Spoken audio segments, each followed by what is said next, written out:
G'day, my name's Fred Watson.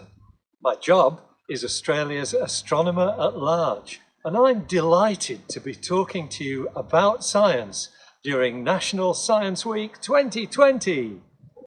You might wonder what an astronomer at large does, so let me briefly tell you my story. It starts in post-war industrial Britain, where the only colourful thing in the life of a youngster was a comic by the name of Eagle, which featured Dan Dare, the pilot of the future, flying through space, and I was inspired. Fast forward about 4 decades when I arrived here at Siding Spring Observatory in rural New South Wales as astronomer in charge of the Australian Astronomical Observatory.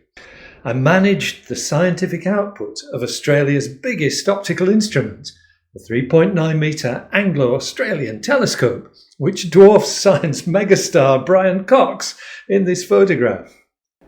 In the 1980s, I helped to pioneer the use of fibre optics in astronomy, which allows scientists to gather detailed information on hundreds of celestial targets simultaneously, rather than just one at a time.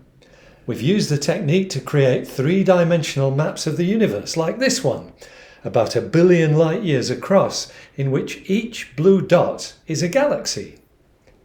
We've also measured the velocities of 500,000 stars in our own galaxy. In this sky map, each coloured dot represents a star. Blue tinted stars are moving towards us, while red ones are moving away. Today, my job involves talking about the marvellous facilities available to Australian astronomers and the discoveries they're making with them to anybody who will listen, including you.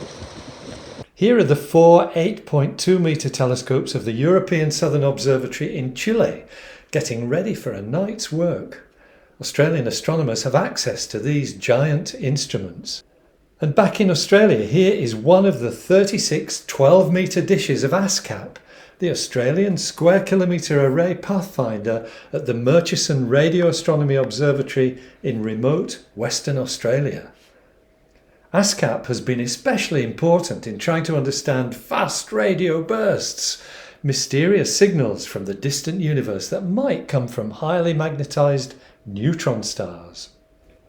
ASCAP is one of 2 precursor instruments for what will be the world's largest radio telescope, half in South Africa and half here in Australia at Murchison. This is the Square Kilometre Array, or SKA, whose Australian component will have 130,000 of these Christmas tree antennas.